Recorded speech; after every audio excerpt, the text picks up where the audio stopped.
काँग्रेसने पूर्ण प्रयत्न करून सुद्धा ज्या कोकण भागामध्ये काँग्रेसला शिरकाव सुद्धा करता आला नव्हता, नारायण राणे आणि शिवसेनेचा जो गाभा आहे खरं तर मतदारांचा, तो कोकणातल्या मतदारांचा आहे. इव्हन मुंबईमध्ये सुद्धा कोकणी मतदार जे आहेत ते त्याच्या मदतीला नेहमी धावून येतात आणि तो त्यांचा बेस आहे एका पद्धतीने आपण म्हटलं तर. नारायण राणे यांनी पहिल्यांदा सिद्ध केलं की नाही, तो बेस माझ्याबरोबर आहे. आणि त्यावेळेच्या पोटनिवडणुकीमध्ये फक्त राणे स्वतः एकटे निवडून नाही आले, तर शिवसेनेचा विरोध असताना सुद्धा काँग्रेसच्या तिकिटावरती त्यांच्याबरोबर गेलेल्या आमदारांना त्यांनी सिंधुदुर्ग आणि रत्नागिरीमध्ये निवडून आणलेलं. याचा अर्थ काय की तुमचं बंड लोक कशा पद्धतीने परसिव्ह करतात ह्याच्यावरती सुद्धा अनेक गोष्टी अवलंबून असतात. ही गोष्ट अत्यंत महत्वाची. नंबर 1. नंबर 2, 2014 मध्ये सुद्धा भारतीय या नवीन समीकरणामध्ये काँग्रेस आता अग्रेसिव्ह झाली की आता आम्ही ज्युनियर पोझिशन घेणार.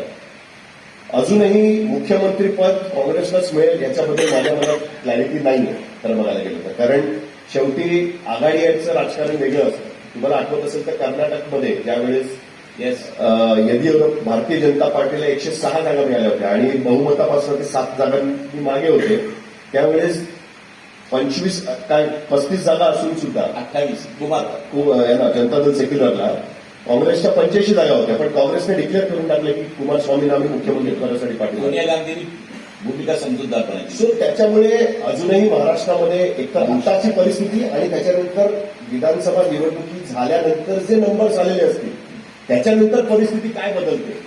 कारण एक फार इंटरेस्टिंग परिस्थिती निर्माण झाली. म्हणजे सगळ्यांनीच विचार केला पाहिजे 2019ला महाराष्ट्राचं राजकारण का बदललं. तर उद्धव ठाकरे आणि भारतीय जनता पार्टीच्या नेत्यांमध्ये भांडण झालं की 2.5 वर्ष प्रॉमिस केलं होतं की नव्हतं. आता हे म्हणजे आपण इंग्लिशमध्ये ज्याला म्हणतो ना, इट्स हिज वर्ड्स अगेन्स्ट माय, म्हणजे माझा शब्द आणि तुझा शब्द, कोण काय नक्की बोललं हे आपण तर त्या रूममध्ये नव्हतो. पण तरी सुद्धा आपण पकडूया की त्याच्यावरनं भांडण झालं. आणि 2024च्या निवडणुकीमध्ये जर आपण बघितलं तर सगळ्यात जास्त नुकसान कोणाचं झालं असेल तर ते उद्धव ठाकरे आणि भारतीय जनता पार्टीचं. जे भांडले नाही त्यांचा फायदा झाला. एकनाथ शिंदेचा स्ट्राईक रेट उत्तम झाला. त्यांचा पक्ष 7 जागा मिळवून बेस्ट स्ट्राईक रेटमध्ये आला महायुतीमध्ये. शरद पवारांचा बेस्ट ऑफ द परफॉर्मन्स झाला. काँग्रेस आतापर्यंत रिवायवल करण्यासाठी झगडत होती, त्यांचाही आतापर्यंतचा बेस्ट ऑफ द परफॉर्मन्स सगळ्यात चांगला.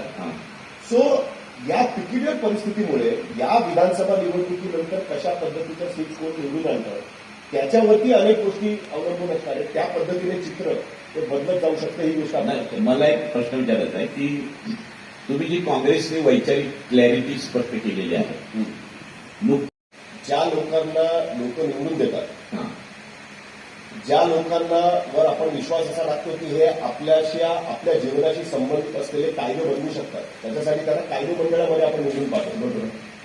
म्हणजे त्यांच्याकडे आपण काहीच अपेक्षा करायचो की त्यांनी कसं बोलायला पाहिजे. 24 वर्षाच्या मीडियातल्या मुलाकडनं अपेक्षा करायची की त्याने जाऊन त्याला प्रश्न विचारलं केलं. म्हणजे फारच विचित्र गणित आहे बाहेर.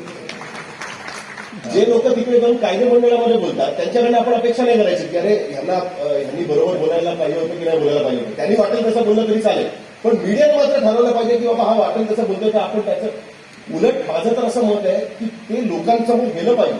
लोकांनी विचार केला पाहिजे की हा जो बोलतोय ते ज्या क्षणी लोकांचा रिस्पॉन्स त्याला बंद होईल की ह्या गोष्टी आम्ही सबस्क्राईब करत नाही, त्या क्षणी त्या गोष्टी बंद झाल्या पाहिजे. आणि दुसरी एक महत्वाची गोष्ट आहे पक्षश्रेष्ठीमुळे.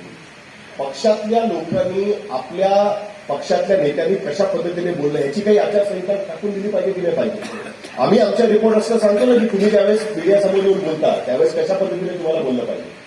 जर तुम्ही तुमच्या पक्षातल्या कुठल्याही पक्षाचं, म्हणजे भाजपने त्यांच्या पक्षातल्या, शिवसेनेने त्यांच्या पक्षातल्या, जर ती आचारसंहिता तुम्ही पालन करत नसाल तर तुम्ही एक्सपोज होताय त्याच्यामध्ये. आणि एक लक्षात घ्या, ज्या नेत्यांनी त्या पद्धतीची भाषाशैली आत्मसात करून त्या पद्धतीची भाषण केलेली आहे त्यांना टाळ्या जरूर पडलेल्या आहेत, पण मतं पडलेली नाही.